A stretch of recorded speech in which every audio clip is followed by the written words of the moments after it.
Portal to English 9B by H.Q. Mitchell and Marileni Malkoyani. Published in copyright Publications 2022.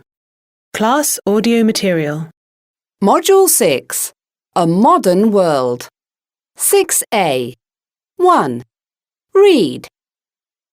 Life on Earth 100 years from now. Since the 1950s, we have destroyed more than a third of the natural world. Our way of life has caused many serious environmental problems. We use huge quantities of natural resources and produce too much rubbish.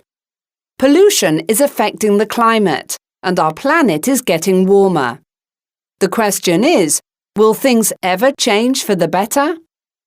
Some scientists are optimistic and believe that with the help of science, today's environmental problems will disappear. Other scientists are pessimistic and believe that soon it will be too late to save the planet. We asked 2 futurologists their views about life on Earth 100 years from now. The global population will increase and reach approximately 16 billion. There won't be enough food or resources for everyone. Temperatures will be higher than they are today. As a result, the Amazon rainforest will disappear completely and the area will turn into a desert. The ice at the poles will melt and sea levels will rise. As a result, some cities in coastal areas, as well as islands that are not very high above sea level, will flood and disappear.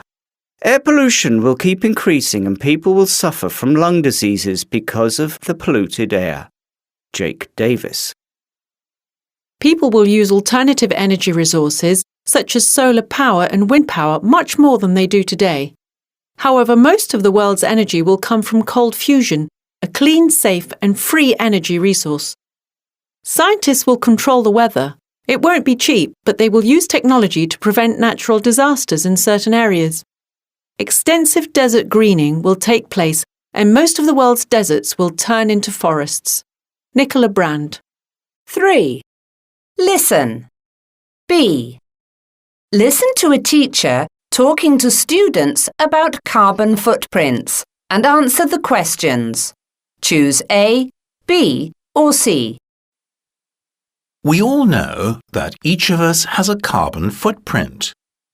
But we don't always realize how much carbon dioxide we produce through our actions. Today, we are going to look at some of the things that people do every day and the carbon footprint each action leaves behind.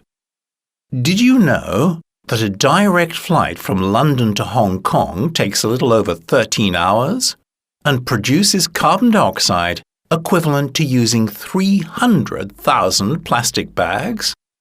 So we can estimate that an 8-hour flight to New York would be about the same as using 200,000 plastic bags, and a flight to Athens, which takes almost 4 hours, is about 100,000 bags.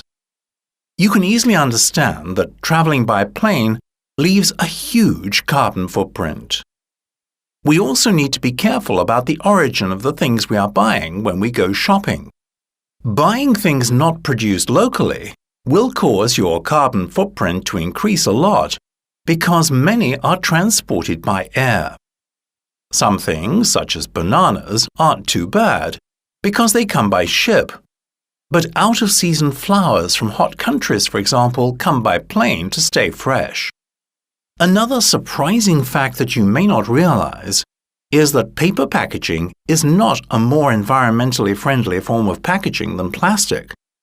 Producing paper and cardboard creates about 10 times more carbon dioxide than plastic bags. Now, let me ask you all a question. Which one, traveling about 6 kilometers by plane or using a computer for 32 hours, produces nearly 2 kilograms of carbon dioxide? Raise your hands. How many say traveling by plane? Most of you, okay. Now, how many say using a computer? Well, the answer is both. Now that you understand that your actions can make a difference, it's time to look at... C. Listen to 2 extracts from the lecture. What do the following phrases mean? Extract 1. Did you know that a direct flight from London to Hong Kong takes a little over 13 hours and produces carbon dioxide equivalent to using 300,000 plastic bags? So we can estimate that an 8-hour flight to New York would be about the same as using 200,000 plastic bags, and a flight to Athens, which takes almost 4 hours, is about 100,000 bags. Extract 2. We also need to be careful about the origin of the things we are buying when we go shopping. Buying things not produced locally will cause your carbon footprint to increase a lot because many are transported by air. 6b. 1. Read. Hey Hassan, check out this cap. It looks really cool and useful. It has lights and the batteries last for 5 hours. You don't believe that, do you? Those companies just want to make money.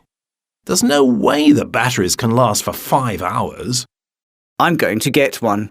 It only costs £45 and I'm making plans to go camping. Okay, but I think you're making a mistake. You'll see when you try it out. Don't worry, it's more likely you'll ask to borrow it. We'll see. I want to order online and get the discount. Will you lend me your credit card? I'll give you the money back as soon as I have the cash. Okay, but before you order, will you make sure that the site is safe? Sure, I'll check it now. Look, its safety is guaranteed. All right, go for it. 4. Pronunciation. A. Listen and repeat. Notice the difference in pronunciation. A. I go to university. B. I'll go to university. B. Read the pairs of sentences aloud. Then listen and check your pronunciation. 1. A. We have dinner at 6 p.m. B. We'll have dinner at 6 p.m. 2. A. I help my brother with his homework. B. I'll help my brother with his homework. 3. A. You love my desserts. B. You'll love my desserts. C. Listen and circle what you hear. 1. We visit her. 2. I'll remember that. 3. They'll give you a discount. 4. I surf the net. Workbook 6b. F. Listen to 4 dialogues and choose A, B or C. 1. Hello, Hi, Mum. Where are you? I'm at the post office. I'll be home in a minute. Can I borrow the car? I want to go to Tom's house. Sorry, but I need it. I have to go shopping later. 2. I'm off to work now. See you later. What, now? Can you have a look at the computer before you go? It wasn't working last night. I'm sorry, I'm in a hurry. I'll look at it as soon as I get home. But I need to use it today. OK, let me have a quick look now. 3. Paul, do you need your mobile phone today? Not really. Do you need to borrow it? I left mine at home, and I need to make some calls. No problem. Just give it back to me before the end of the day. Thanks, but I won't need it after lunch. OK, give it back then. 4. Hello, I would like to order the new Sea Explorer game. I'm sorry, madam, but we haven't got any left. We will have some in a few days, though. Please give me your name and telephone number, And as soon as we get a new delivery, I'll call you and let you know. OK, it's Mrs. Stevens. 665 555 4547. 6C. 1. Read. Space tourism. Is it a distant dream for the very wealthy or something that we will all be able to enjoy in the future? We were able to interview a representative from Explore Space, Jeff Hilburn, and get some answers. 1. There are basically two types of space tourism, orbital and suborbital. But at present, only orbital is available. Russian space companies offer individuals the opportunity to travel on one of their spacecraft for up to 2 weeks in orbit around the Earth. Suborbital flights will be available soon and will take space tourists directly outside the Earth's atmosphere, where they will stay for 10 minutes or so. 2. For 2 reasons: a spectacular view and zero gravity. Looking down on our beautiful blue planet from space is a sight that only few people have ever witnessed. Also, imagine looking out into space where the stars are closer and brighter than when you're on Earth. It's something the majority of people want to experience, along with weightlessness. Floating around is simply fun. 3. Well, they certainly don't need to be professional astronauts. However, both types of space tourism require training. For orbital spaceflight, space tourists need at least 6 months, and for suborbital, no more than a week. Also, space travelers will need to have medical checkups. 4. It's for those who can afford it. At the moment, orbital space tourism costs over £20 million for a 2-week experience, and only one tourist is able to travel with the Russian team every year. When the suborbital flights become available, they will cost about £150,000. Some space tourism companies hope that they will be able to lower the price to £100,000. 5. Space travel has come a long way and technology has improved, so I believe it is safe enough to introduce to the public. However, it is not without risk. People who are eager to find out what it's like in space don't mind taking that risk. For them, it's a dream come true. 4. Listen.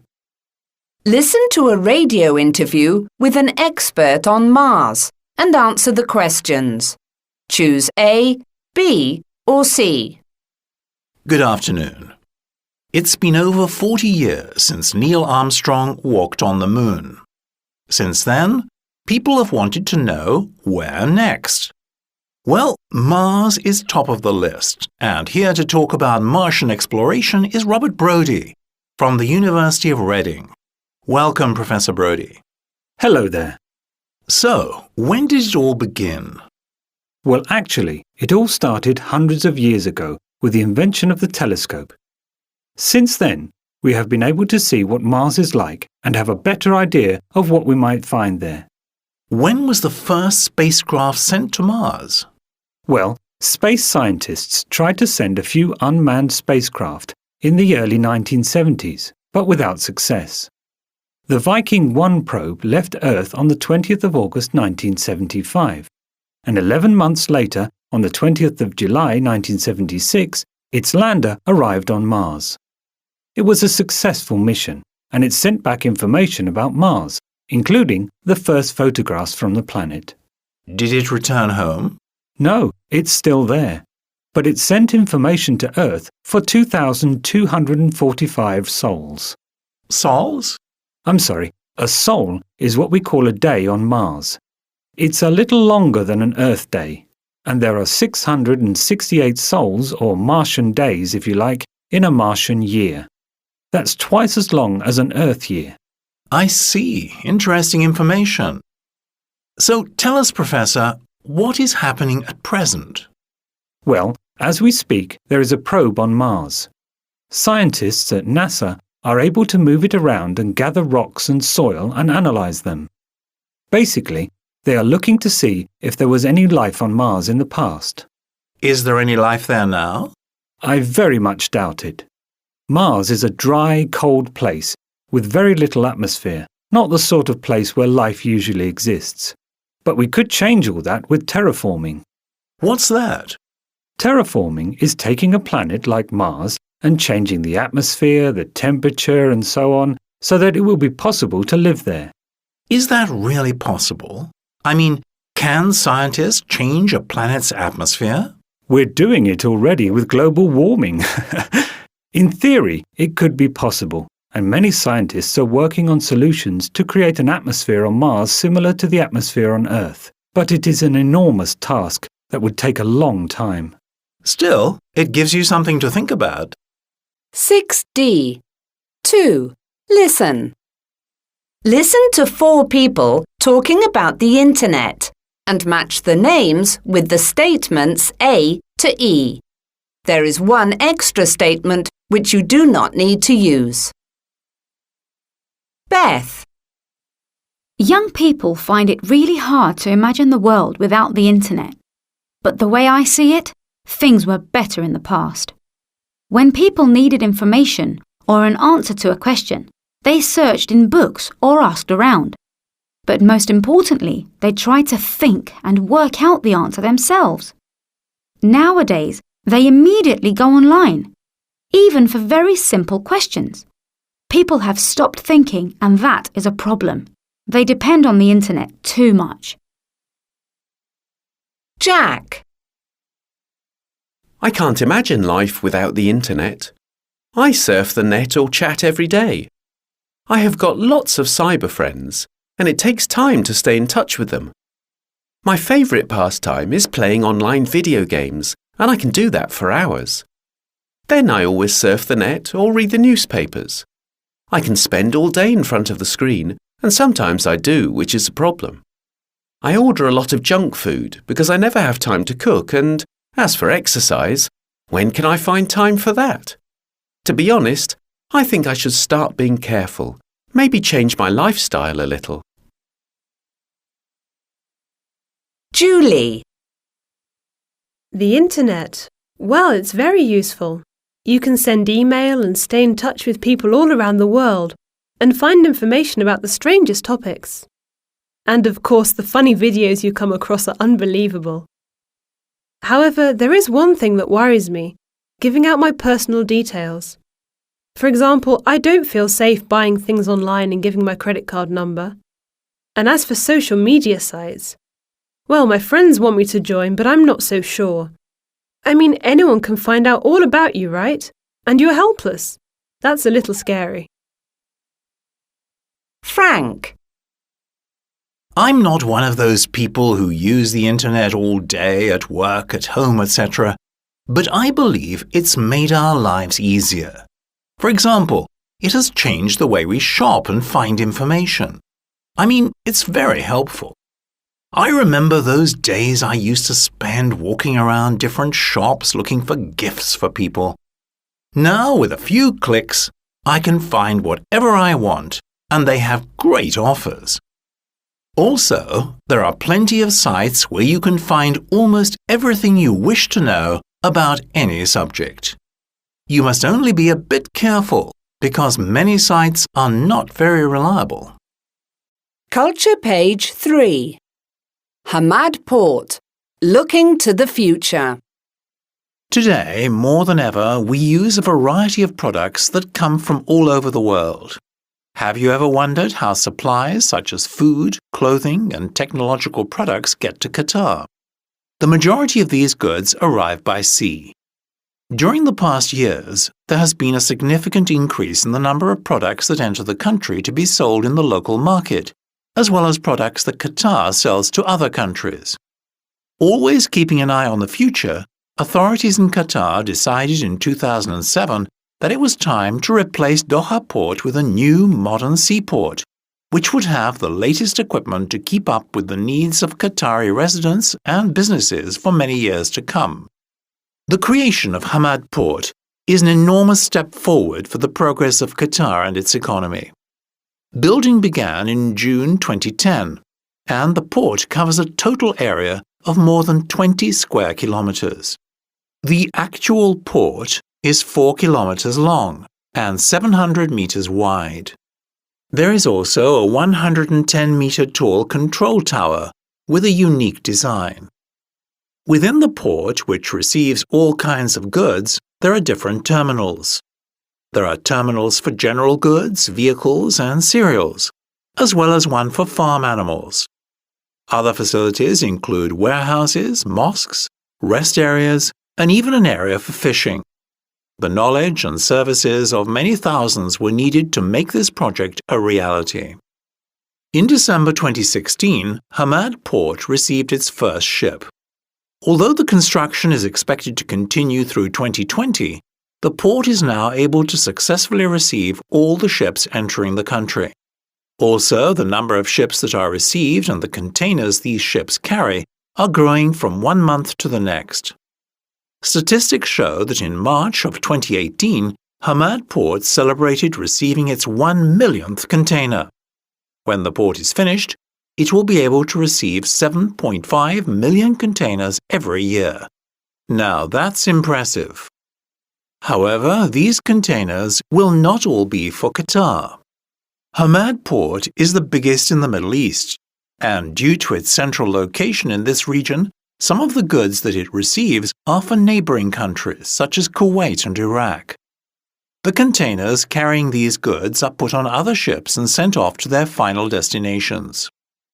The port is also very well connected to the railway and the main roads, which makes it easier to move these goods overland to and from Hamad Port. Because of these excellent connections, the transport of goods has become less expensive.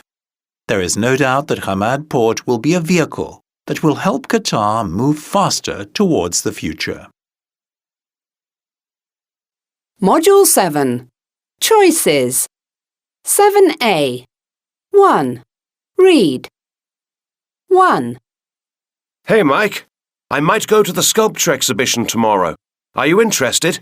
Tomorrow? No thanks. It's likely to be really crowded on a Saturday. I'd rather go on a different day, when it's quiet. You may be right. Perhaps we could go on Monday. It's my day off. Yes, it will definitely be quieter on Monday. Are you sure it's open then? I'm positive. Look here, it says so on this flyer. OK, good. Do you want me to pick you up on Monday morning? I think I might go on my bicycle. OK, let me know when you make up your mind. 2. Hey, look at what's opened at the Westfield Shopping Centre. I've never been ice skating before. Why don't we give it a try? No way. You know how clumsy I am. I will most likely fall over the minute I step into the rink. Oh, come on. It'll be fun. There will probably be instructors there who can show us how to skate. Do you think it might be cold in there? I'm sure you'll survive. I don't know. I also have studying to do. Fine, I give up. Do as you please. I'm thinking of checking it out later today. Call me if you change your mind.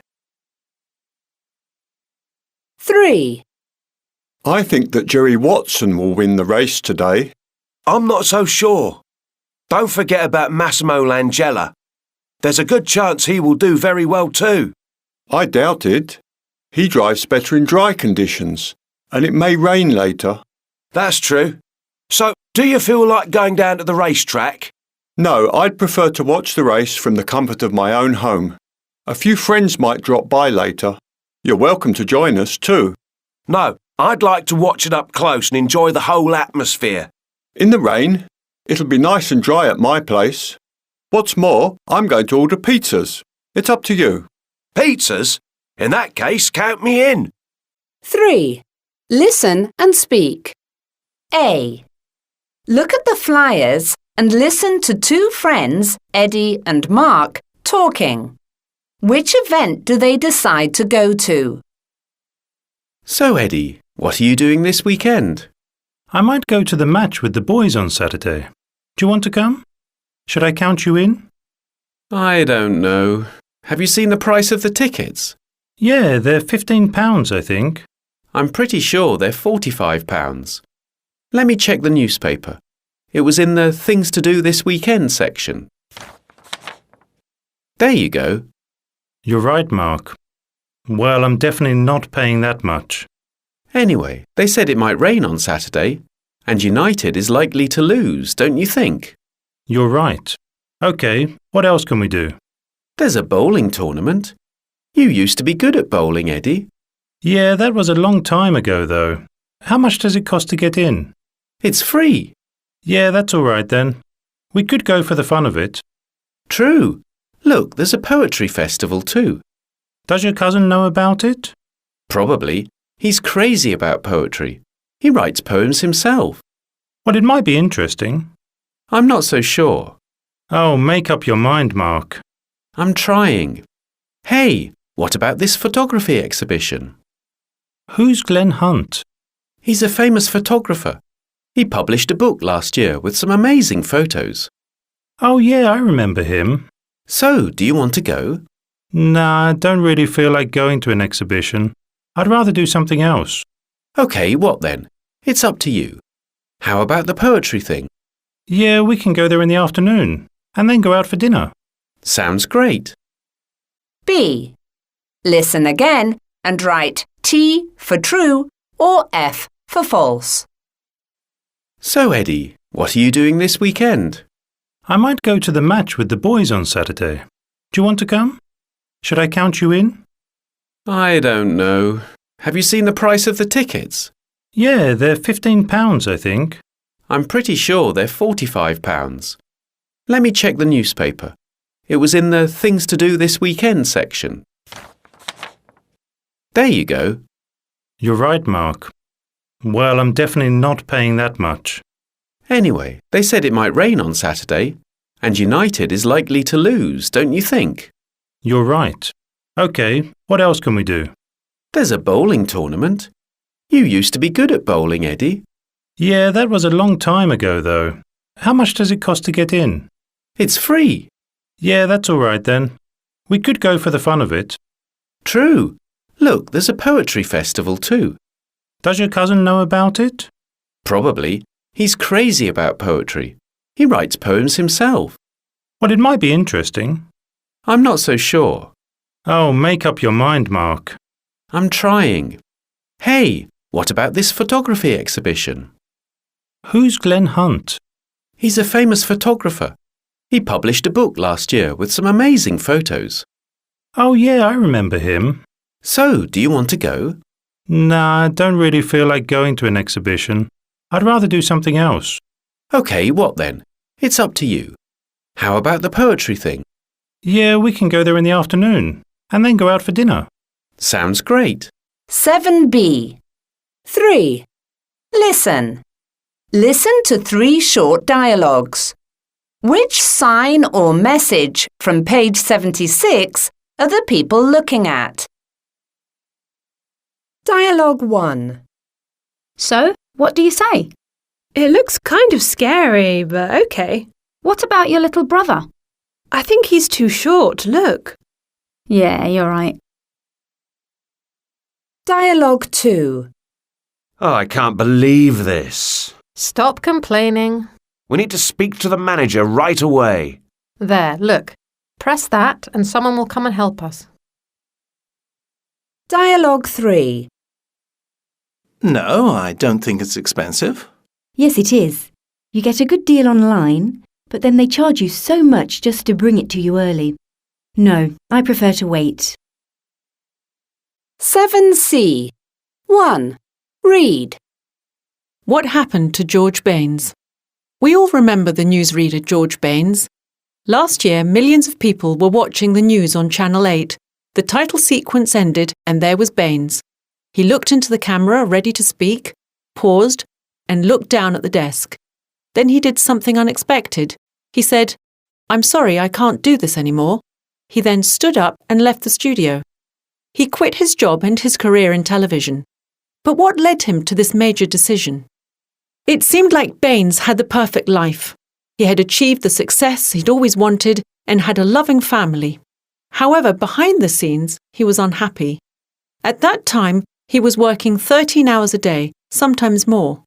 He hardly ever had time to spend with his family, and whenever he did, he was exhausted. His lifestyle was also affecting his health. His doctor had told him to work fewer hours, but he was unable to do so. In addition, he was constantly arguing with the producer because of the quality of the news bulletins. It was all gossip and celebrities and had very few stories about the real issues in the world. He strongly disapproved of this, and that night it all seemed too much to cope with. A year later, Baines is living a less complicated life in the countryside. He has just published his first book, The Best Time Is Now, and also writes a blog. He gives advice to people who live stressful lives and shows them how to change their lifestyle in a few steps. Baines told us, "I want people to believe that anything is possible. I turned my life around, and it's been the most important decision I've ever made." Baines spends a lot of time with his children, and he also grows his own vegetables. He isn't as stressed as he used to be, and he is healthier and more energetic than ever.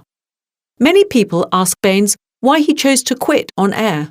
Baines explains, "When you realize you need to make a change in your life, you shouldn't keep putting it off. The best time to do it is now." 2. Vocabulary. B. Read the note.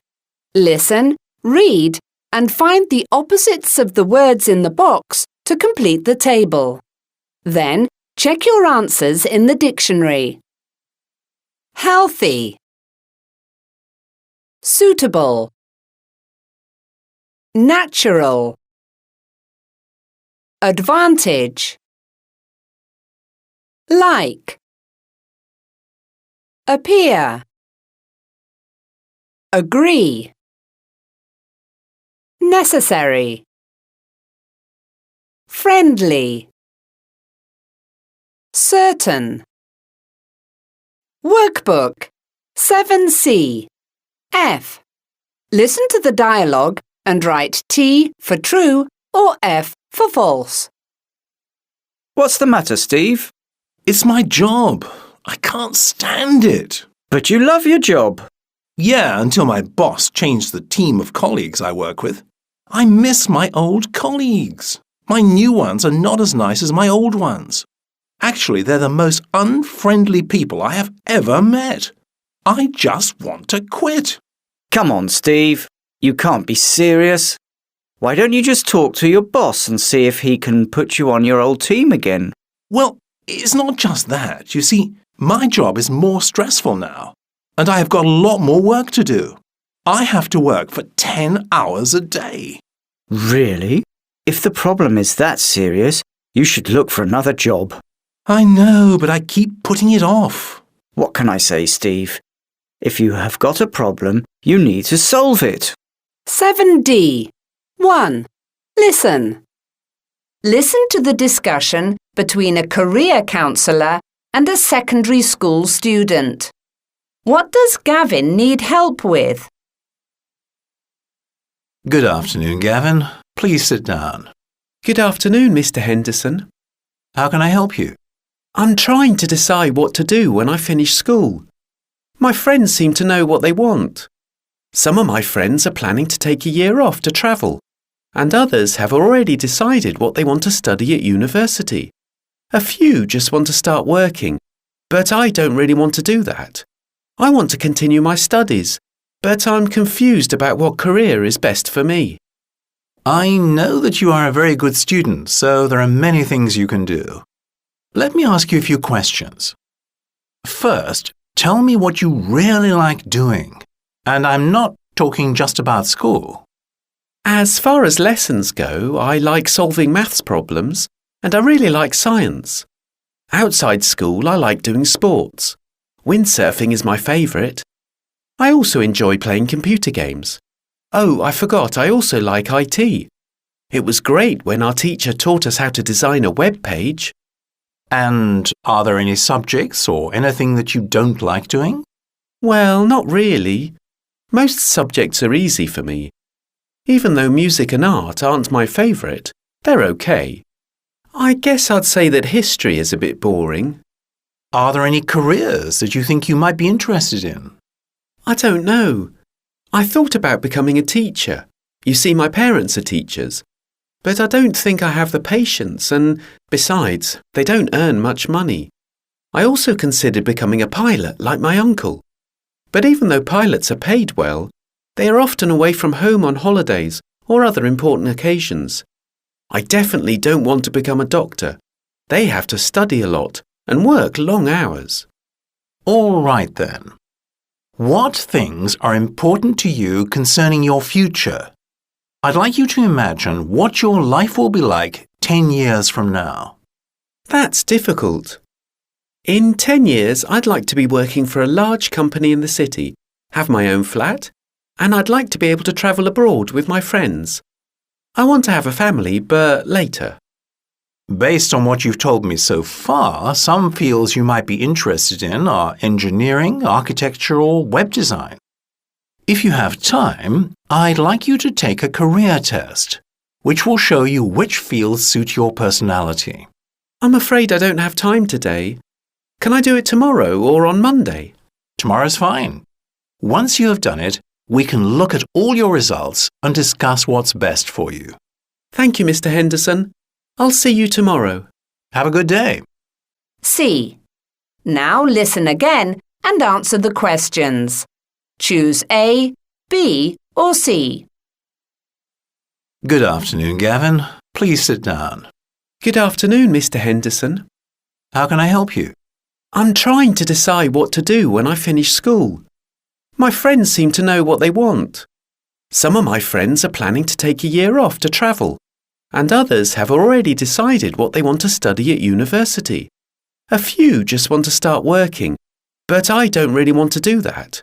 I want to continue my studies, but I'm confused about what career is best for me.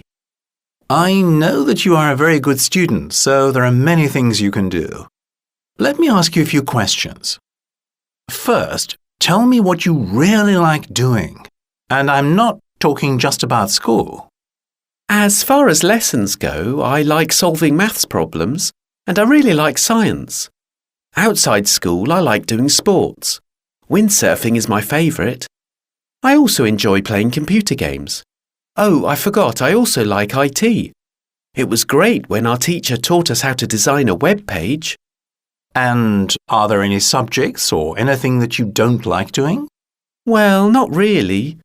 Most subjects are easy for me. Even though music and art aren't my favourite, they're okay. I guess I'd say that history is a bit boring. Are there any careers that you think you might be interested in? I don't know. I thought about becoming a teacher. You see, my parents are teachers. But I don't think I have the patience, and besides, they don't earn much money. I also considered becoming a pilot like my uncle.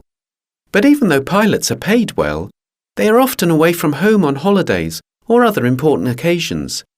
I definitely don't want to become a doctor. They have to study a lot and work long hours. All right then. What things are important to you concerning your future? I'd like you to imagine what your life will be like 10 years from now. That's difficult. In 10 years, I'd like to be working for a large company in the city, have my own flat, and I'd like to be able to travel abroad with my friends. I want to have a family, but later. Based on what you've told me so far, some fields you might be interested in are engineering, architecture, or web design.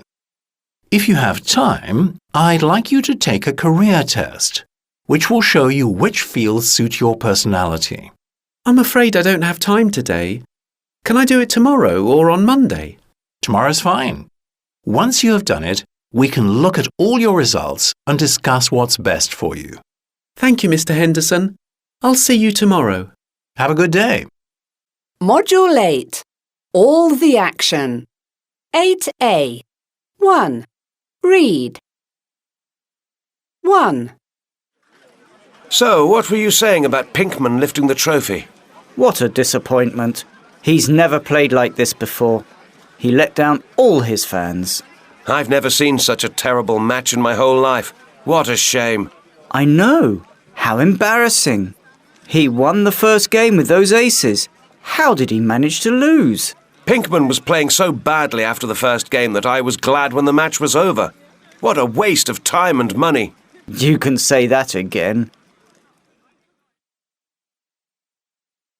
2. Phew. We made it to our seats just in time. Yeah, look at how many people have turned out. Andy Pinkman has so many fans. Well, who wants to miss out on such an important match? Not me. I'm so excited. I can't wait for the match to begin. There he is. Let's cheer him on. Andy! Andy! Yeah! 3. Did you see that? What a player! Unbelievable! Another ace. That was such a fast serve that Wilson didn't have time to react. Pinkman is so talented. Another point. That was so amazing. Wilson's in serious trouble now. There's another big serve from Pinkman. He's playing so well. One more point and that's the first game. It's over. That was brilliant. What a game. 3. Listen. A. Listen to 4 people talking about an ice hockey match and decide who each person is. Danny. I've been to so many hockey matches, but I think this is the first time I've seen such an exciting match. The Blackhawks weren't playing so well in the first 2 periods, and I was sure they'd lose. What a team! How did they do it? They managed to turn the game around in the 3rd period and win. It was brilliant. Benson was great. And the fans went wild, of course. I can't describe the atmosphere at the end of the match. Robert. What a match! It wasn't easy, that's for sure. But we're happy we won. I think the fans always make a difference. The atmosphere was beautiful. They were cheering us on, even when we were behind. They managed to encourage us to try harder. And we did in the 3rd period. What else can I say? I'm so excited we'll be playing in the finals. Craig. Is this all you can do? What a disappointment you are to all those fans who are cheering you on. Have you seen the score? It's embarrassing. I want to see some goals and I want to see them now. I want all of you to try harder this 3rd period. Are you listening, Benson? You are so slow today that everyone is going to fall asleep. Get that puck and score. Do I have a team or what? Come on, people. Let's make it to the finals. Get your sticks and get out there on the ice. Move it!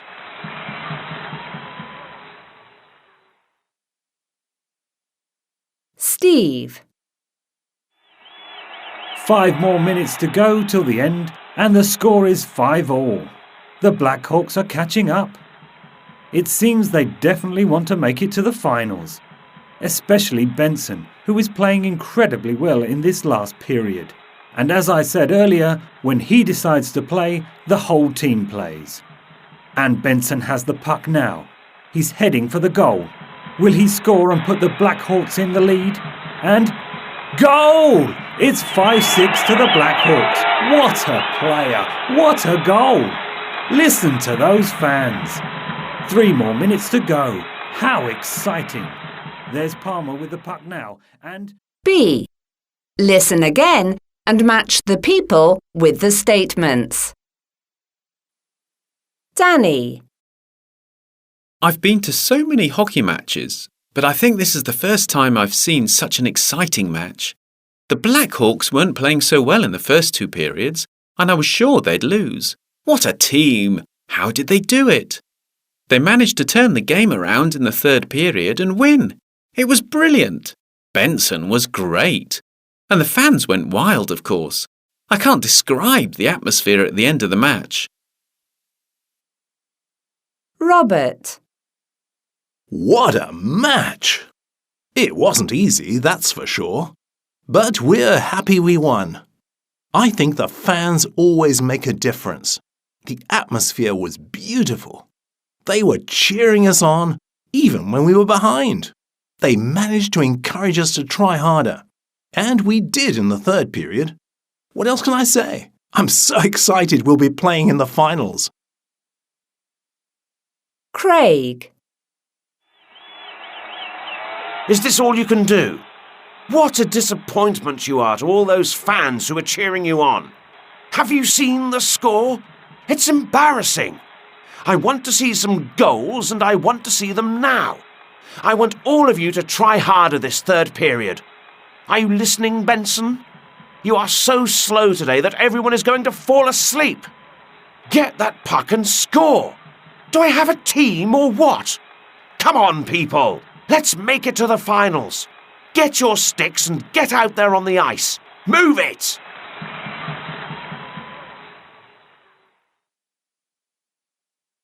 Steve.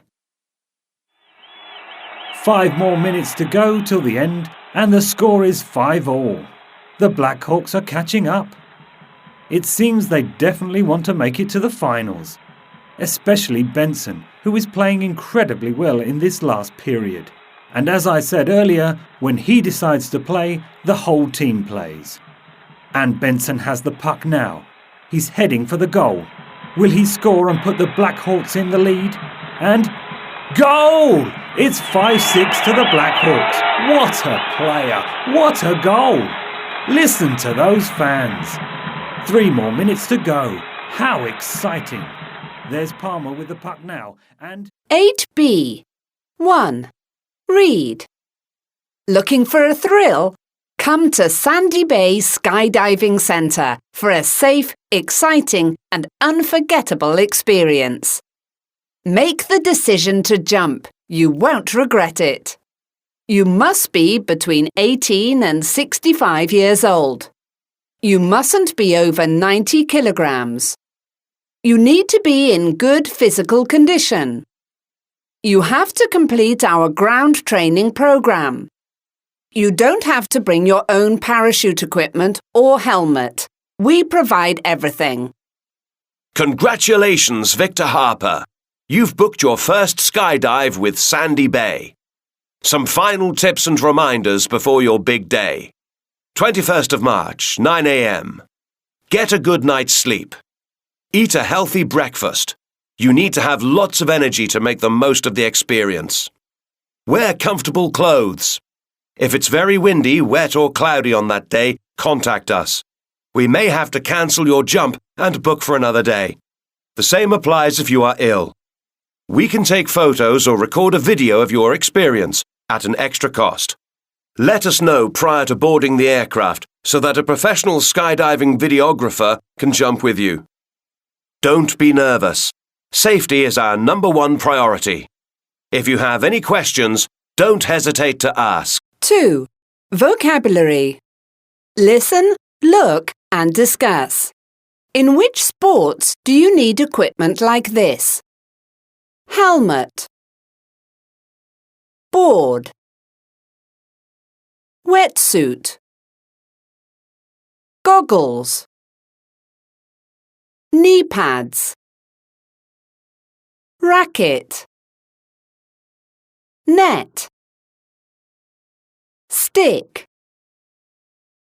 Bat. Goal. 8C. 1. Read. Football codes. In different parts of the world, the word football is used to describe some very different games. These games are called codes, and the only things they have in common are that they are played with a ball. They are all team games, and they are related to games played in medieval times. Most people think that football got its name from the fact that players kick the ball, but that's not true. Different medieval games became known as football because they were played by peasants on foot and not on horseback as the noblemen did. The game the British know as football is officially called association football. People in the USA and Australia call it soccer.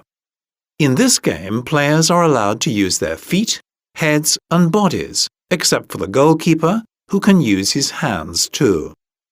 The rules of association football were created in the late 19th century, and the first international match took place in 1872 between Scotland and England. Today, the World Cup is held every 4 years and is watched by millions of people. In the USA, football is something different. What Americans call football, the rest of the world calls American football. In this game, players mostly use their hands. They score points by carrying the ball to score a touchdown, or they can kick a field goal through the upright posts. American football developed from early versions of rugby and association football. Football for Australians is Australian rules football or Aussie rules, and players use their hands and feet to kick, pass and shoot. Aussie rules began as a way for cricket players to keep in shape during the winter, and it was played on cricket fields. That is why the fields used for Aussie rules are round and much bigger than those that are used for other types of football. Other football codes include Canadian football, Gaelic football, and rugby, which is also considered a football code. One thing's for sure though, football, whichever game you're talking about, is very popular across the globe. 3. Vocabulary. Listen, read, and match the pictures with the verbs in the box. Hit, shoot, catch, pass, dribble, kick, throw, bounce. 4. Pronunciation. A. Below are some words that contain the schwa. Listen and repeat. Banana. About. Comma. Telephone. Referee. B. In the sentences below, the schwa is highlighted. Read the sentences aloud. Then listen and check your pronunciation. Football is an international sport. I've never travelled abroad. Ricky is Colombian. I'm Canadian. Steve is a professional hockey player. Workbook 8C. E. Listen to a man talking about polo and circle the correct option. Hello and welcome to the National Polo Museum. Firstly, let me tell you a few basics about the sport. Polo was first played in Persia and is over 2,000 years old. It began as a training game for soldiers, and each game could have as many as 100 players on horseback. Over here, we have an ancient manuscript, and you can see from the picture that the game hasn't changed much over the centuries. You can see men on horseback holding sticks and trying to hit the ball. The modern game came from India. It was brought to Britain in the 19th century, and it was here that today's rules were created. Now, does anyone know how polo is played? No? Well, the game is played on a large field between two teams. Each team, which consists of 4 players, tries to score goals by hitting the ball with their sticks while on horseback. A game of polo can last up to 8 periods, and each period is 7 minutes long. In polo, periods are called chakkars, which is the Indian name. Are there any questions before we move on? What's the connection between polo and water polo? That's a good question. They both come from the same Tibetan word pulu, which doesn't mean polo, as most people think, but ball. That's interesting. 8D. 1. Vocabulary. B. Which of the words 1 to 8 below do you know? Listen, read, and match them with their definitions. Then, check your answers in a dictionary. 1. Gamer. 2. Computer graphics. 3. Game console. 4. Game controller. 5. Platform. 6. Score. 7. Game over. 8. Plot. 2. Listen. B. Listen to a part of a documentary about the history of computer games and answer the questions. Choose A, B, C or D. Since the creation of computers, people have been trying to develop computer games. These games, however, were not made just for amusement. In the 1940s and 1950s, computers were particularly expensive machines that required an entire room, so they were mostly owned by universities and big companies. Computer engineers invented games to test the computer's capabilities, and the public was fascinated to get news about these modern machines. These first games were not for the general public, and their use was limited to a small circle of technology professionals. Ralph H. Baer, known as the father of video games, is the man who changed all of that and made gaming technology available to ordinary people. By the 1960s, millions of Americans owned TVs, and Baer believed that this technology could be used for more than just passive entertainment. In 1967, Baer's company gave him financial support to do research and create a device that could connect to a TV and make it interactive. In 1972, the Magnavox Odyssey, otherwise known as the Brown Box, was ready for the market. Similar to gaming packages bought today, the Brown Box had a console and 2 controls. Included also were scorecards and 6 games that were in the form of cards too, which were placed in the console. Scorecards were necessary because the game didn't record scores. Players then could only see dots and lines on their screens.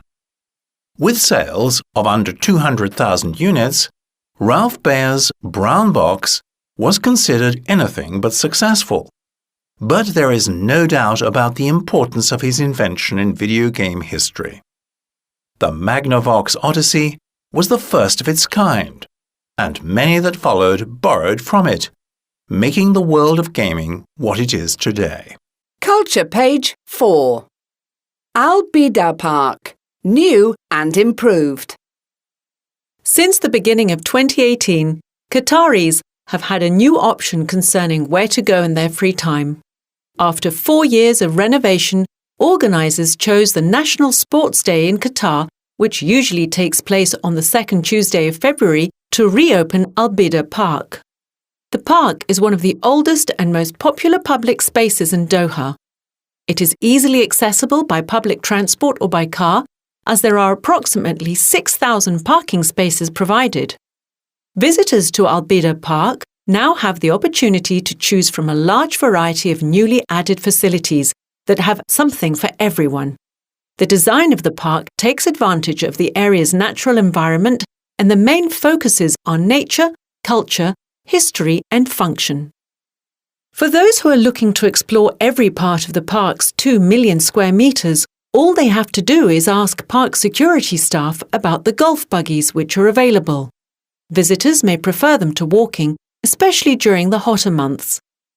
This will give them the chance to admire the park's beauty with its pretty flowers and trees, as well as an incredible view of Doha's impressive skyline with its tall modern buildings that seem to jump out from the park's green hills. In addition to Al-Bida offering all the usual sport activities free of charge, it has also proven to be quite unique with some unexpected activities allowing its guests to experience something out of the ordinary. What many find attractive are the horse and camel paths as well as the human maze, which is a complicated system of paths that is difficult to find your way through. Something else worth mentioning are the zip slides in some of the children's play park areas, which are even popular with some adults. At Albida Park, fun and safety go hand in hand.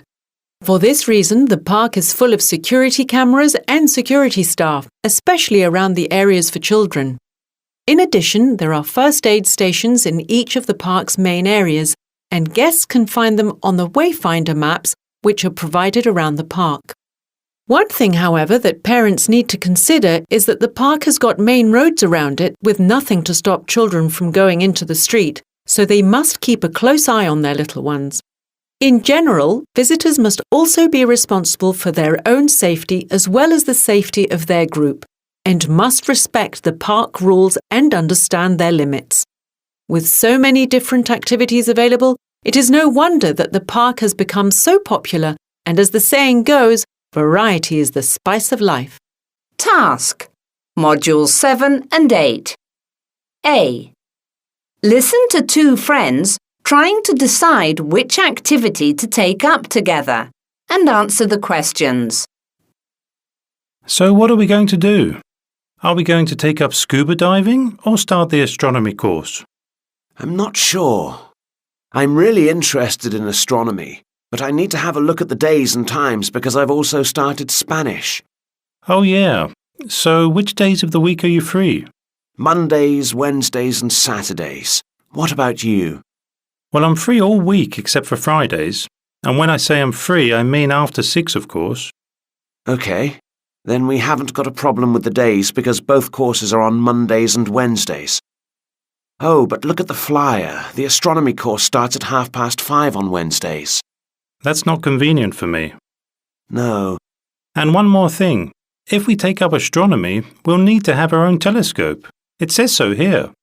I can't afford to buy one right now. Tell me about it. Maybe we should take up scuba diving instead. We both live close to the beach and the time is convenient for both of us. Yeah, but we'll need to buy equipment, like a wetsuit, goggles, masks and so on. It's kind of expensive, don't you think? No, we won't. Look at what it says here. The club provides all its students with the necessary equipment. Really? That's great. I wanted to take up something that will help us work out a little too. All right then, let's go and sign. Module 9. Facts and Figures. 9A. 1. Read. 1. I won't be too long, Steve. I want to withdraw some money because I'm broke. Oh no! It won't accept my PIN. Maybe you entered it incorrectly. Try again. I'm confused. I don't remember it. It happens. Too many numbers to remember nowadays.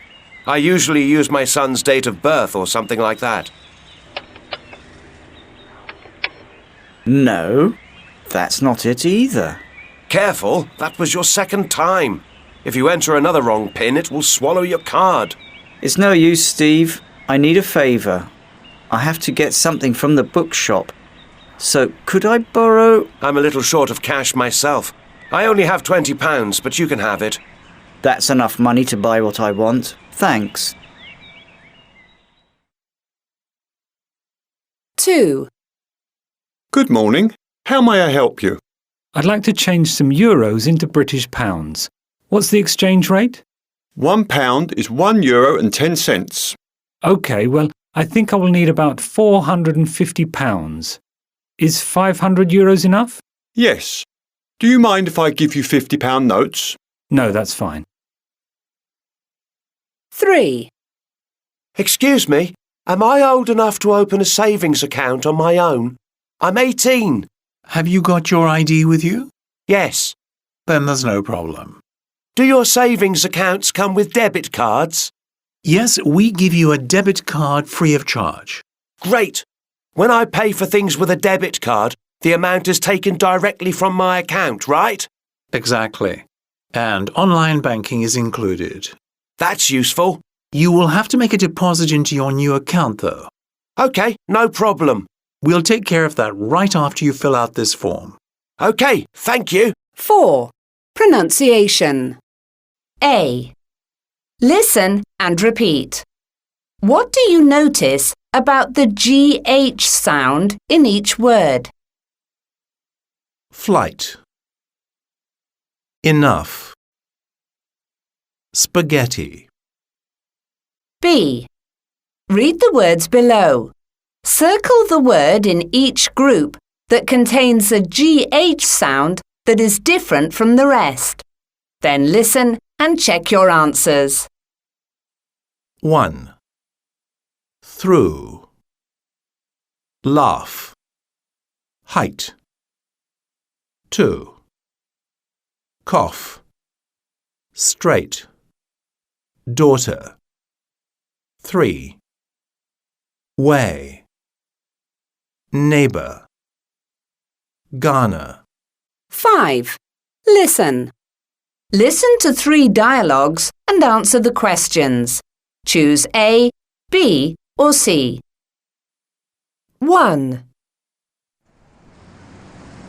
Hey Neil, I need to make a call. Is there a payphone near here?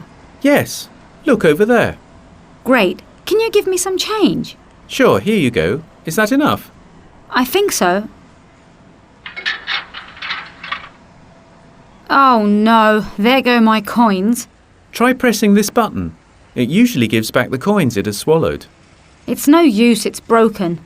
Look, it says here you can use your credit card too. Try that.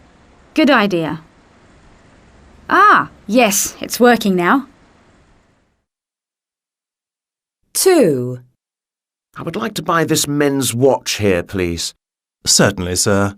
That's €180. Do you accept cheques? No, I'm sorry, only cash. But you can pay in pounds. How much is it in pounds? Well, with the current exchange rate, it's, £160. OK, well, I only have 4 £50 notes. That's fine. But we'll give you your change in euros. No problem. 3. Finally! I've waited 45 minutes in the queue, you know. I'm sorry, madam. We're very busy today. How can I help you? I would like to make a deposit into my account. Certainly. You know that you can also make deposits at the machine over there, right? Yes, but I also need to pay a bill. OK, I can help you with that too. But did you know you can pay your bills using online banking? So I've just wasted my time waiting in line. I'm sorry, madam. Let me help you with your deposit. 9B. 1. Read. 1. Stir about half a cup of dry mix into 1 cup of hot water. Cover and let it stand for 10 minutes. Serve. 2. It is best to take this medicine on an empty stomach, 1 hour before or 2 hours after meals. Shake well before each use. Keep out of reach of children. 3. Fill a large pot with 1 kilogram of soil. Make 1 centimetre holes in the soil. Try to keep them 5 centimetres apart from each other. Plant 2 seeds in each hole. Water regularly. 4. 1. Pour half a litre of cream into an electric mixer bowl and mix for a few minutes.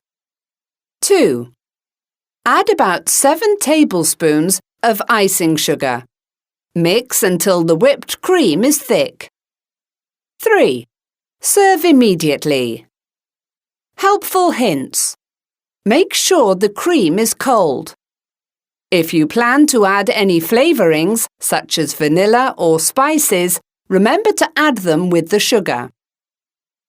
5.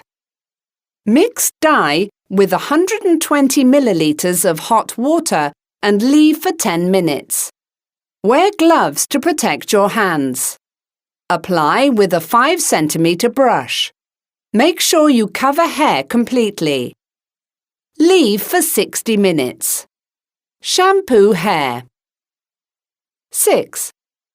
Make your own birdhouse.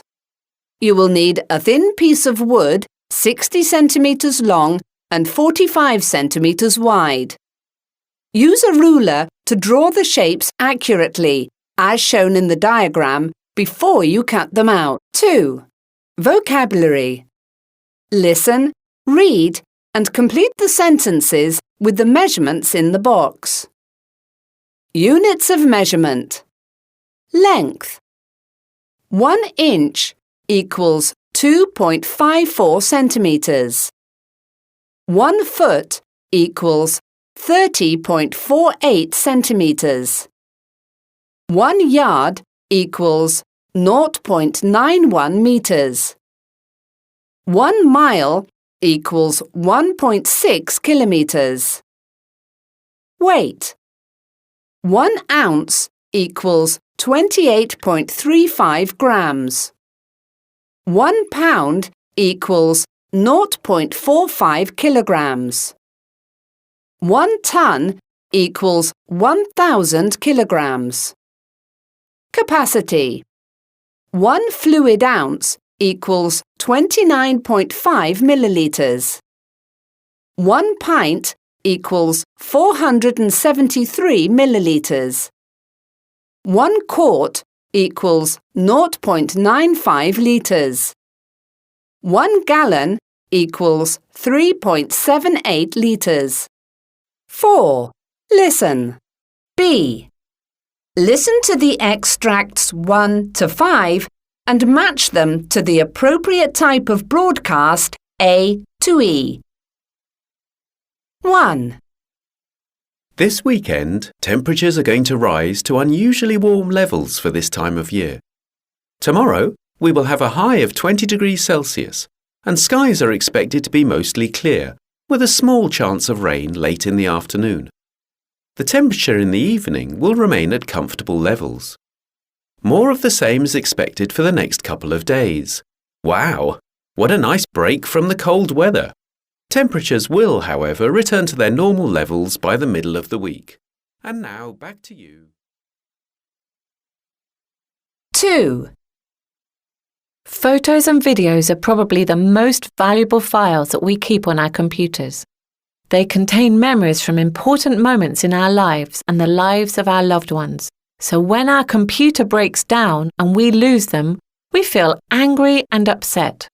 Well, the photo stick is here to put an end to this problem and keep your memories protected. This gadget can save up to 60,000 photos and videos quickly and easily. All you have to do is plug the stick into your computer and it automatically finds and saves all your photos and videos with just the press of a button. Get yours today for just $23.99. 3. We have a real-life hero, Bill Thompson, in our studio today. Welcome to the show, Bill. Tell us your story. Thanks for having me, Ted. There's not much to say. I just did what any firefighter would do. Well, that isn't completely true, Bill. Very few would run into a house which is on fire without the right equipment or any assistance. Thanks to you, a mother and her child who were in the house are now safe. It doesn't matter whether it's during working hours or not. I know what to do, and it would be wrong not to help. Anyway, I'm glad that... 4. Hi everyone! Today, with our 3 brilliant guests, we are going to discuss the new autumn trends in home decoration. To begin with, we'll show you our top 10 choices for the living room and give you some useful tips on how to decorate your house without spending lots of money. After that, our guests will answer your questions, so have your phones nearby. All this after the commercial break, so don't go anywhere. 5. In local news, several whales were seen yesterday in Boston Harbour, not far from the waterfront, providing a thrilling sight for many. Those who want to see whales usually have to travel far out to sea, so this was quite a treat.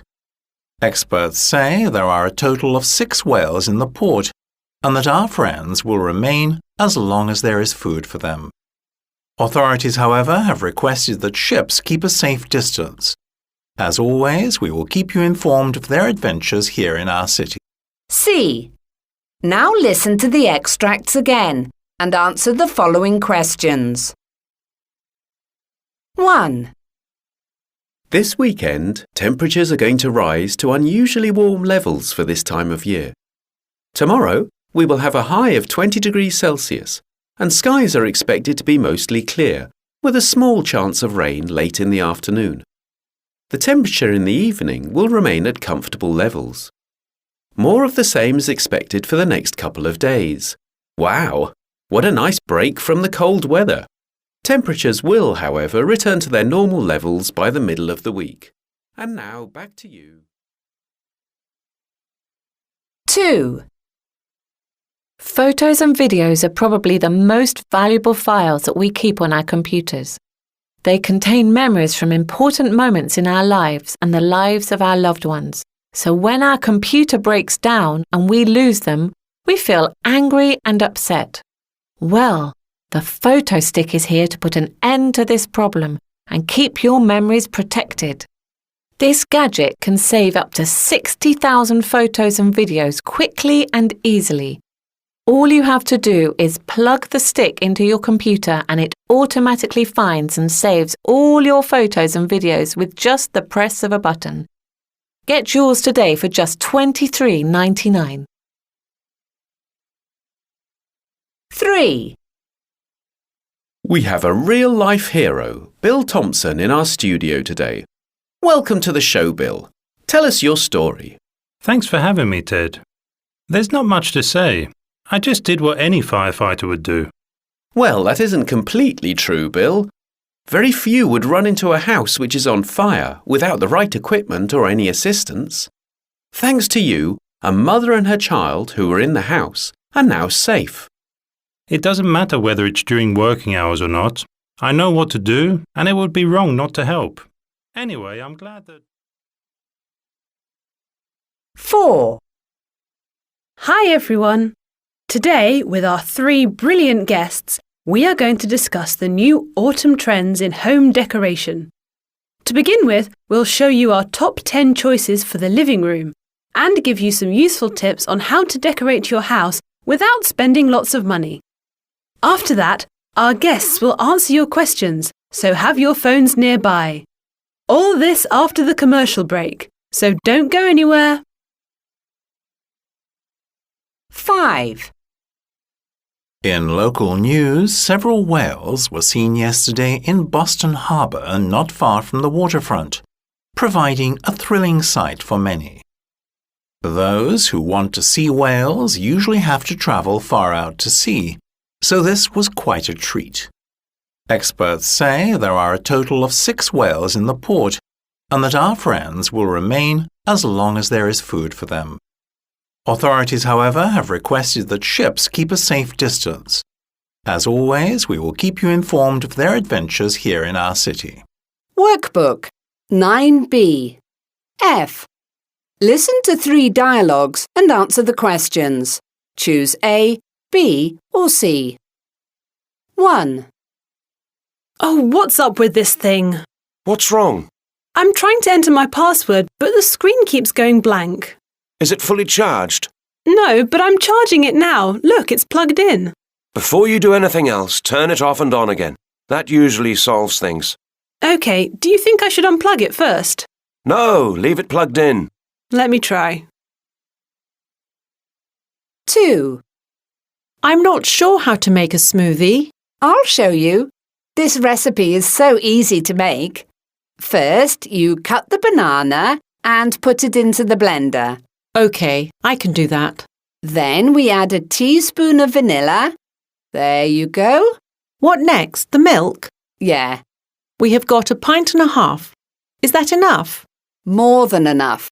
We only need 1 cup to make 2 glasses of this delicious smoothie. Oh, and bring some ice. Here you are. Great, it's ready. 3. Whoa! What are you doing? I'm cutting this piece of wood, like you said. Yeah, but you're cutting it in half. We need 3 pieces that are each 2 feet long. Are you sure? Check the instructions. I think we need 2 pieces, That's why I'm cutting it in half. Let me see. Sorry, you're right. And they're each 3 feet long, right? That's right. What do we do next? 9C. 1. Read. Memory. How good are you at remembering names, dates, PIN and telephone numbers? It is not an easy process for all. Memory is one of the most interesting functions of the human brain, which is why scientists spend so much time studying how it works. Studies have shown that when we learn something new, it stays in our memory for 20 to 30 seconds. This is our short-term memory, and it can hold up to 7 bits of information, for example, a 7-digit phone number. If we repeat it and use it often, this information can move from short-term to long-term memory, which is the place where memories are stored for a long time. Scientists say that long-term memory will never fill up completely with memories in one lifetime. Then, why do we forget things? Forgetting things that are not important helps our brain to remember things that are. Our brain is always cleaning out useless information to make room for something more useful. There is no limit to the possibilities of memory.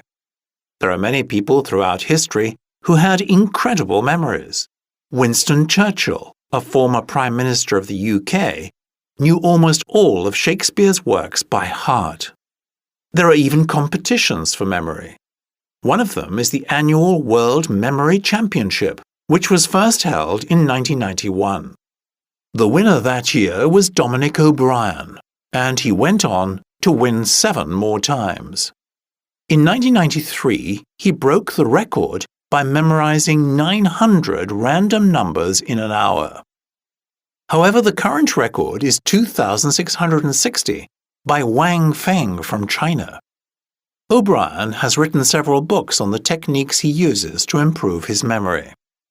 If you are interested in improving your memory, apart from using memory techniques, there are lots of simple things you can do, like eating healthily, sleeping well, and exercising daily. Challenging your brain also helps you keep it healthy and active. So, why not start doing puzzles, playing mind games, or studying a new language? 3. Listen. B. Listen to a part of a radio program with an expert giving tips about memory and compare your answers. Good afternoon. With me today is memory expert... I'm sorry, I've completely forgotten your name. Only joking. It's Dr. Eric Dawkins. Welcome, Eric. Hello. So, you've come in today to give us some tips on how to remember information or facts.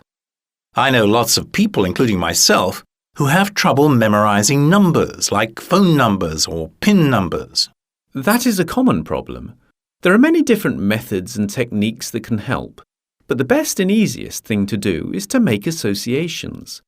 That means to connect the new information to already existing information or experiences in your mind, to connect the new information to something real and meaningful. That's what will help you remember it. Can you explain what you mean? Certainly. Let's take this phone number, for example, 247-365-1879. It's just random numbers in a row and difficult to remember. Let's look at it differently. Let's say the first 3 numbers are 24 hours in a day and 7 days in a week. The second 3 numbers are 365 days in a year, and the last 4 numbers are the year Albert Einstein was born. Then it becomes easier to remember. What if I don't know Einstein's date of birth? It's better to connect it to something personal to you. I see, like 18 is my son's age and 79 is my mother's age. Perfect. Another way to remember things is by chunking. Say you have got a shopping list to remember. A long list of different items isn't easy to remember, but if you chunk them and put them into groups, for example fruit and dairy products, then the whole list seems simpler. That's very interesting. What about people? I meet a lot of people and I find it hard to remember their names. Here's a trick for that. Look at the person when you say their name, like, "Nice to meet you, Tony." Another good trick is to imagine the person holding hands with someone else you know with the same name.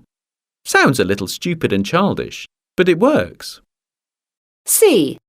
Listen again and complete the following sentences. Good afternoon. With me today is memory expert... I'm sorry, I've completely forgotten your name. Only joking. It's Dr. Eric Dawkins. Welcome, Eric. Hello. So, you've come in today to give us some tips on how to remember information or facts. I know lots of people, including myself, who have trouble memorizing numbers, like phone numbers or PIN numbers. That is a common problem. There are many different methods and techniques that can help, but the best and easiest thing to do is to make associations. That means to connect the new information to already existing information or experiences in your mind, to connect the new information to something real and meaningful. That's what will help you remember it. Can you explain what you mean? Certainly. Let's take this phone number, for example, 247-365-1879. It's just random numbers in a row and difficult to remember. Let's look at it differently. Let's say the first three numbers are 24 hours in a day and 7 days in a week. The second three numbers are 365 days in a year, and the last four numbers are the year Albert Einstein was born. Then it becomes easier to remember. What if I don't know Einstein's date of birth? It's better to connect it to something personal to you. I see, like 18 is my son's age and 79 is my mother's age. Perfect. Another way to remember things is by chunking. Say you have got a shopping list to remember. A long list of different items isn't easy to remember, but if you chunk them and put them into groups, for example fruit and dairy products, then the whole list seems simpler. That's very interesting. What about people? I meet a lot of people and I find it hard to remember their names. Here's a trick for that. Look at the person when you say their name, like, "Nice to meet you, Tony." Another good trick is to imagine the person holding hands with someone else you know with the same name. Sounds a little stupid and childish, but it works. 9D. 1. Listen. B. Listen to a radio announcement and complete the poster. And we're back. Well, here's your chance to help raise some money for the local children's hospital and taste food from around the world too. Lincoln University is hosting a weekend international outdoor food festival. It's a chance to spend time outdoors and sample some delicious food that you probably have never tasted before. There will also be a surprise guest chef towards the end of each day who will be cooking some tasty dishes. This will all take place at Lincoln University, so I guess there will be parking available in the university car park. The dates for this festival are the 26th of July and the 27th of July. Let's hope that the weather will be nice. The festival will begin at 10 o'clock in the morning and end at 9 o'clock in the evening. So you can spend all day there or just go for a few hours, whatever you like. For families, there is a special children's area where children can bake their own cookies. There is a £5 entrance fee, but larger donations are welcome. Just don't forget, all the money raised will go to the Children's Hospital, so it's definitely for a good cause. See you down there. C. Now listen to two people talking about the event and answer the questions. Choose A, B or C. So, did you go to the food festival yesterday? Yes, I did. Was it any good? I'm thinking about going today. Yeah, I had a great time. Was it free? No, there is an entrance fee of £5, but you can donate more if you want, so I gave £15. That's generous of you. So were you there all day then? No, I wasn't. The festival started at 10, but I went there after doing my shopping, so it was about 3 in the afternoon. And did you stay long? Yeah, I was there until 7 o'clock. By then, there were lots of people there. So you were there for a few hours. I guess it was worth it. That's right. I waited until 7 o'clock to taste the surprise guest chef's pies. They were absolutely amazing. I won't tell you anything more because you're planning on going, but you will love it. So you think I should go? Definitely, but make sure that you are hungry. Oh, and it's a good idea to take the bus. The car park was full and I had a really hard time finding an empty spot. That really upset me. I'll keep that in mind. Module 10. That's Life. Workbook 10A. F. Listen to a conversation between two colleagues and answer the questions. Write J for Joe, G for Gary, or B for both. Hi, Gary. What's up? Hey, Joe. Did you hear about Tony? Yeah, he got offered that job in Rio. Is he going to take it? Yep. He's leaving next month. If I were offered a job abroad, I wouldn't go. Why not? Well, it's such a big change. You'd have to find somewhere to live. You wouldn't know anyone there. I'd go if I found a job abroad. It sounds exciting to me. Just imagine living in Rio. Yeah. Well, Gary, it's okay for you. You can speak the language. I suppose that makes a big difference. Well, I'm still jealous of Tony. I'm jealous of his salary, that's for sure. What do you mean? He's going to get paid very well over there. I wouldn't go for the money. It's all about experiences. Seeing the world and learning about different cultures. Nah, it's not for me. But you like travelling abroad. You visit your cousin in Spain a lot. That's different. That's a holiday, and he usually arranges everything for me. Also, I've been there at least 5 times, and I've never had to speak Spanish. We speak English all the time. I wish I knew someone who lived abroad. Have you ever been abroad? Yeah, I used to go to Tenerife on holiday every year, but I never really got to experience the culture. I stayed at the hotel the whole time. Well, it's never too late to plan a trip. 10B. 2. Read. Now that's embarrassing. 1. So there I was, sitting at the station waiting for my train. I was reading my book and wasn't really paying attention to what was going on around me. The train approached, and when it stopped, I picked up my bag and quickly got on. Then I heard a woman shouting, "Stop, thief!" I looked around and saw the woman get on the train and walk straight up to me. I couldn't believe my ears. She kept saying that I was a thief and that I had stolen her bag. That's when I realised I had my bag on my shoulder and her bag in my hand. I apologised and told her that I had done it by accident, but I don't think she believed me. Luckily, she didn't call the police. Linda Jameson. 2. I was in the car with 2 friends the other day when my sister called to say she needed a bottle of milk. We stopped at a shop on the way, and my friends waited in the car while I went to buy the milk. When I got into the back seat of the car, I closed the door and told them that we could leave. But nothing happened and the car didn't move. That's when I noticed a man and a lady looking at me in surprise. I was in the wrong car. When I realised my mistake, I went as red as a beetroot. Carl Winters. 3. This happened during one of my lunch breaks from work. I was eating a sandwich in the park and some kids were playing football nearby. They were kicking the ball in my direction and almost hit me a couple of times. I tried to ignore them, but they were really driving me up the wall. I told them I wanted some peace and quiet, but they didn't go away. Eventually, the ball hit me right on the head. I was furious. So I took the ball and kicked it in the opposite direction. Unfortunately, it smashed into a shop window. It was a ridiculous reaction, I know. I just wanted the ground to open up and swallow me. Henry Walker. 4. Listen. Listen to 3 people describing experiences they have had and answer the questions. Choose A, B, or C. Ethan. Last month, a friend stayed at my house because he had a job interview in the city, near where I live. We both went to bed early because he wanted to be fresh for the interview, and I had to get up early for work. The next morning, I got up and left before my friend woke up. A couple of hours later, I was in the middle of a meeting when I got a phone call from him.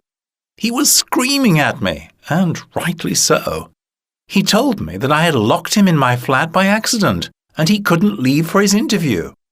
Fortunately, he arranged another interview. George. I was at the airport and there were lots of people around. Suddenly, I saw a man waving at me. It seemed like he wanted me to go over to him. So, I picked up my bags and went over. When I got close, he said, "Can I help you?" I was confused. "Excuse me, you were waving at me," I said. He said he was waving at his friend, and then his friend turned up. I started laughing to make it look like a funny mistake, but I just wanted the ground to open up and swallow me. Mike. It happened last Monday. I was giving a presentation at the office to some important clients from Japan. It was going pretty well, but I was getting some strange looks from some of the people at the meeting, and I couldn't understand why. Anyway, during the break, I went to the toilet and looked in the mirror, and that's when I saw it. A piece of lettuce stuck between my two front teeth. I looked ridiculous. I removed it and I went back to continue my presentation, but I couldn't concentrate. Needless to say, the presentation didn't go well, and I have a feeling that I made a fool of myself. 10C. 1. Read. At last it was evening. The large stone hall of the workhouse filled with hungry, skinny young orphans dressed in filthy rags. Perhaps the word hungry doesn't accurately describe their grumbling, empty little stomachs. Starving would probably be more suitable. They had 3 meals a day, which consisted of only 1 bowl and no more of watery, tasteless soup, except on special occasions when they enjoyed a tiny piece of bread too. Moments after the food was served, it disappeared. The boys licked bowls, spoons and fingers and searched busily for a splash that they hadn't noticed. Because of this, the bowls never needed cleaning. Then they stared, as they always did, at the huge copper pot that held the soup. That evening appeared to be no different from any other. It was, though. Before dinner, all the boys had held a meeting and had made a decision. They couldn't suffer any longer. They had to act, and it was Oliver Twist who was chosen to perform the task. First, the boys whispered to each other. Then they winked at Oliver. The boy next to him nudged him and told him to go and ask for more food. It was time. Perhaps it was the hunger or the misery that comes with it that gave him courage. He rose from the table and walked up to the master, bowl and spoon in hand, and said, "Please, sir, I want some more." The whole room fell silent. The master's face turned white, not believing what he was hearing. He stared at Oliver for a few long seconds, speechless. All eyes were on the master, half fear, half hope. "What?" he said angrily. Without hesitating, again Oliver asked if he could have some more soup. The master was furious and did not reply. He raised his ladle high, not to serve more soup, but to hit poor Oliver violently on the head. The men in charge of the workhouse were shocked when the master rushed into their room. "I beg your pardon, sir. Oliver Twist asked if he could have some more." They quickly decided that they had to do something at once. The next morning, there was a poster at the gate of the workhouse offering £5 to anyone who would take Oliver Twist off their hands. 10D. 1. Listen. B. Listen to the first part of a conversation. Tanya is describing a problem she has to some friends. What is Tanya's main problem? Hey girls, I have a problem and I'd really like some advice. Do you think you can help? Sure, what is it? You all know that I was accepted at West Hill University, right? Well, I'm very excited because I've heard so many good things about this university. But my cousin Vicky, who also applied, wasn't accepted, unfortunately. She was very disappointed when she found out, and ever since, she's been acting really weird. It's like she's not happy for me, you know. We keep arguing over little things. What am I supposed to do? Not accept? It's not my fault she wasn't accepted, is it? Anyway, the other day we had another big argument, and now she's not talking to me, I've tried calling, but she doesn't answer. What should I do? I don't want to lose her friendship because she's not only my cousin, but also a very good friend. D. Now listen to the second part of the conversation. 3 of Tanya's friends are giving her advice. Match each person with the statements below. There is one extra statement which you do not need to use. So, Maria, what do you think I should do? It's a difficult one. Obviously, she's very jealous and doesn't really know how to react. If I were you, I'd wait for her to calm down first. When she starts talking to you again, I'd sit down and discuss the problem with her. It would be a good idea to make her understand that she isn't useless. It's not the end of the world. Remind her of the things she's good at and her positive qualities. Another thing you can do is help her look for different universities to apply to. That will show her that you care. I do care. What do you think, Kelly? Well, I disagree. It's not your problem to sort out. She shouldn't make you feel down. You were accepted, and everyone should be happy for you. OK, she's upset and everything, but she should do something about it so that she starts feeling better for herself. I agree that she probably needs some time to calm down, but I don't think you should be the one to try to get close to her first. Let her come and talk to you in her own time. Meanwhile, don't worry about it too much. I think she just needs some time. Maybe you're right. What about you, Jill? What do you think? I understand what you're going through. You want to be happy, but you can't because you know Vicky is so down. I don't think you should be hard on her though. It's a very difficult thing to deal with. If I were you, I'd buy her a present and go over to her house.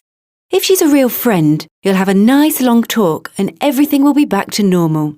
Perhaps you could ask her if the situation was the other way around, how she would react. That might make her see things differently. Thanks. I'm so glad I have you all to turn to. Culture page 5. Pi Day in Qatar. The number pi is used in mathematics to show the relationship between a circle's circumference, the line around the circle, and its diameter, a straight line through the center of a circle from one side to the other. In other words, to find the circumference of a circle, you can multiply the diameter of the circle by the number pi. The value of pi was discovered by the mathematician Archimedes in ancient Greece in approximately 250 BCE. When used to work out maths problems, pi is usually written as the number 3.14. However, it is considered a unique number because there are many more digits after the decimal point. In fact, they continue without end. So far, mathematicians have managed to work out pi to several trillion places, and trying to remember as many numbers as possible from pi without checking has become a popular memory game for many people. Pi Day falls on the 14th of March, a date which is sometimes written as 3/14. This spells out the first few numbers of pi, which was why it was picked. It is a mathematical event that takes place around the world, and Qatar in particular celebrates the occasion with a competition designed specifically to encourage secondary school students across the country to develop their interest in mathematics. The Pi Day competition takes place at the Carnegie Mellon University in Qatar, which is part of Doha's famous education city. It is open to all secondary school students in the country, but only 4 teams are chosen to compete on the final day. In February, a month before the competition, various teams of young mathematicians battle it out to beat each other to solve mathematical problems. In 2 hours, they must answer 60 tricky questions based on maths they have learnt as part of their school lessons. The top 4 teams go on to compete in the final competition on Pi Day, where they must work together to solve difficult mathematical problems until one team wins the day. The final round is a tough challenge of mathematical ability.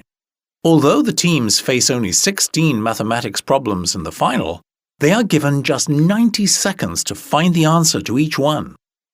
Anyone who takes part in the competition receives a certificate, even if they are not chosen to compete in the final competition on Pi Day. The students who make up the 4 final teams receive special awards. Task, Modules 9 and 10. B. Listen to 4 monologues and decide which speaker is for, F, and which speaker is against, A, the statement in Activity A. Speaker 1. I don't particularly like the idea of travelling alone. When you're with other people, you feel much more confident about exploring new places and trying new things. Lots of places are too risky to visit alone, so it's much better to be part of a group, especially if you're travelling for the first time. What is more, you learn a lot more with organised tours and experienced tour guides who can show you around. Most importantly, it's a lot less stressful. You don't have to plan each day during your trip because someone else has already done the work for you. Speaker 2. The way I see it, travelling on your own has more advantages than travelling in a group. First of all, it gives you the opportunity to gain new skills, learn so many things, and it also builds your confidence. You have to research the place you are travelling to before you leave and find your own way around once you get there. In addition, it makes you meet local people and make new friends, instead of just hanging out with the people in the group. It also means you can be alone when you want to be, and you don't have to socialise all the time with people who you might not get along with. Speaker 3. I think group trips are a much better option because you can get great deals with travel agents and your holiday ends up being cheaper. When you travel alone, you always have to pay more, for example, to get a private tour guide. But in a group, it's easy. What is more, package tours are so much more organised, you don't waste any time looking for places, getting lost, or deciding where to eat. In my opinion, it's also much more fun sharing the experience with a group. You make new friends and can help each other out if there's ever a problem. Speaker 4. On a group trip, everything is planned ahead by a travel agent. So, in my opinion, it's not as adventurous and exciting as it should be. I think it's better to be free to do whatever you want, whenever you want.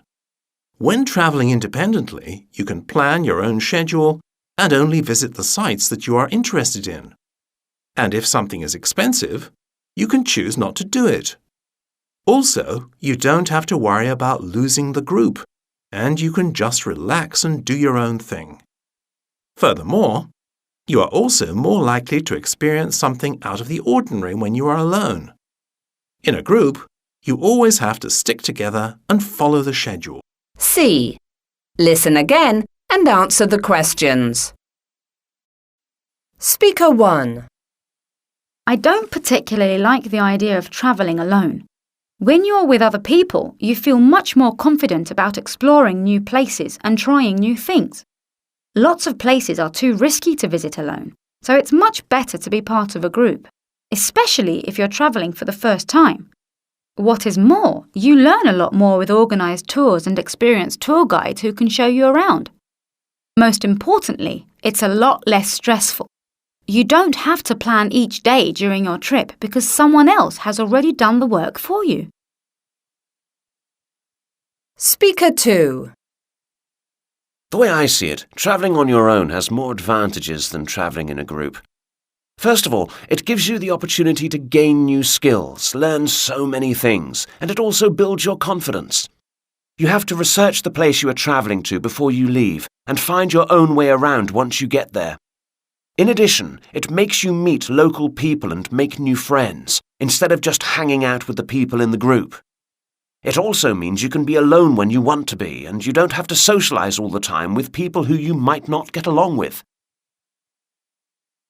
Speaker 3. I think group trips are a much better option because you can get great deals with travel agents and your holiday ends up being cheaper. When you travel alone, you always have to pay more, for example, to get a private tour guide. But in a group, it's easy. What is more, package tours are so much more organised, you don't waste any time looking for places, getting lost, or deciding where to eat. In my opinion, it's also much more fun sharing the experience with a group. You make new friends and can help each other out if there's ever a problem. Speaker 4. On a group trip, everything is planned ahead by a travel agent. So, in my opinion, it's not as adventurous and exciting as it should be. I think it's better to be free to do whatever you want, whenever you want. When travelling independently, you can plan your own schedule and only visit the sites that you are interested in. And if something is expensive, you can choose not to do it. Also, you don't have to worry about losing the group, and you can just relax and do your own thing. Furthermore, you are also more likely to experience something out of the ordinary when you are alone. In a group, you always have to stick together and follow the schedule.